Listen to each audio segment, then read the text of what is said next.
नमस्कार। पिछले वीडियो में हम लोगों ने वर्ष 2023 के लिए कक्षा 12 विषय जीव विज्ञान के कुछ महत्वपूर्ण प्रश्नों के हल को जाना और समझा था। आज हम लोग इस वीडियो में कुछ महत्वपूर्ण प्रश्न जैसे विदलन, मॉड्यूलर, ब्लास्ट-टूला भवन एवं गैस-टूला भवन के हल को जानेंगे और समझेंगे। तो आइए सबसे पहले हम लोग जानते हैं विदलन क्या होता है।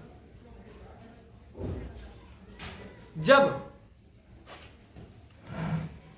पुरुष युग्मक और स्त्री युग्मक यानी शुक्राणु और अंडाणु दोनों निषेचन क्रिया करते हैं, जिसके फलस्वरूप युग्मनज बनता है। युग्मनज थोड़े से विश्राम के बाद बहुत तीव्र गति से यानी बहुत तेजी से विभाजन क्रिया द्वारा अपने संख्या में वृद्धि करते हैं, जिस क्रिया को विदलन कहते हैं। यानी विदलन वह प्रक्रिया है जिसके द्वारा युग्मनज विभाजन करके अपने संख्या में बहुत तेजी से वृद्धि करता है। इस क्रिया को विदलन कहते हैं। जब युग्मनज विदलन प्रक्रिया द्वारा 16 कोशिकाओं का हो जाता है, तब उस अवस्था को मॉड्यूला कहते हैं। जब युग्मनज वृद्धि करके 16 कोशिकाओं का समूह या 16 कोशिकाओं वाला भ्रूण बन जाता है, तो उसे मॉड्यूला कहते हैं।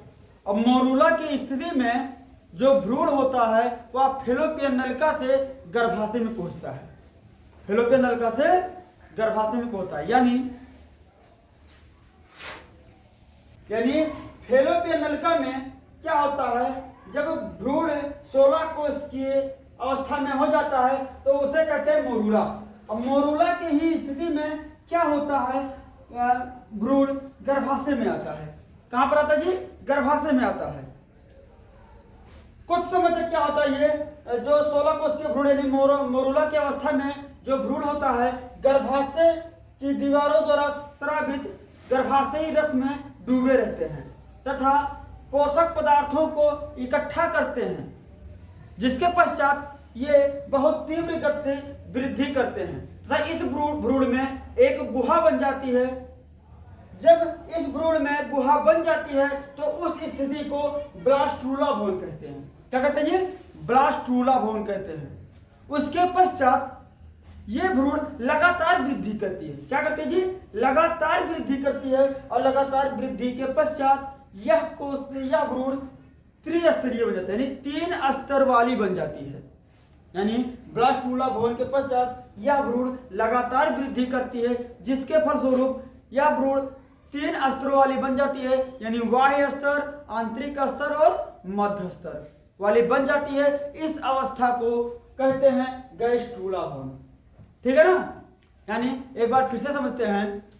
जब शुक्राणु एवं अंडाणु दोनों में निषेचन क्रिया होती है, जिसके फलस्वरूप युग्मनज बनता है, और यह युग्मनज थोड़े से विश्राम के बाद बहुत तीव्र गति से विभाजन क्रिया द्वारा अपने संख्या में वृद्धि करता है, जिस प्रक्रिया को विदलन कहते हैं। जब यह विदलन प्रक्रिया द्वारा यह जो युग्मनज होता है यह 16 कोशिकाओं वाला बन जाता है, यानी 16 कोशिकाओं वाला भ्रूण बन जाता है, तो इस स्थिति को या इस अवस्था को मॉड्यूला कहते हैं। अब ये मॉड्यूला अवस्था में भ्रूण यानी 16 कोशिकाओं वाला भ्रूण ही फैलोपियन नलिका से सरकते हुए गर्भाशय तक पहुंचता है और गर्भाशय की दीवारों द्वारा स्रावित तरल पदार्थ में ही यह कुछ समय तक डूबा रहता है। यानी गर्भाशयी तरलीय पदार्थ में क्या होता है, ये कुछ समय तक डूबा रहता है। जब ये गर्भाशयी तरल पदार्थों में डूबा रहता है, उस समय ये क्या करता है, पोषक पदार्थों को संग्रहित करके यह बहुत तीव्र गति से वृद्धि करता है।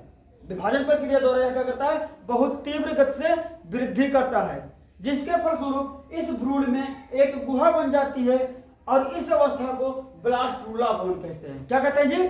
जब भ्रूण में गुहा बन जाती है तो उस अवस्था को ब्लास्ट-टूला भवन कहते हैं। फिर इसके पश्चात और तीव्र गति से वृद्धि होती रहती है तथा ये भ्रूण 3 स्तरों वाली बन जाती है, जिस अवस्था को गैस्ट्रुला भवन कहते हैं। इसके पश्चात यह भ्रूण में विकास होता रहता है, जिसके फलस्वरूप शिशु का निर्माण होता है।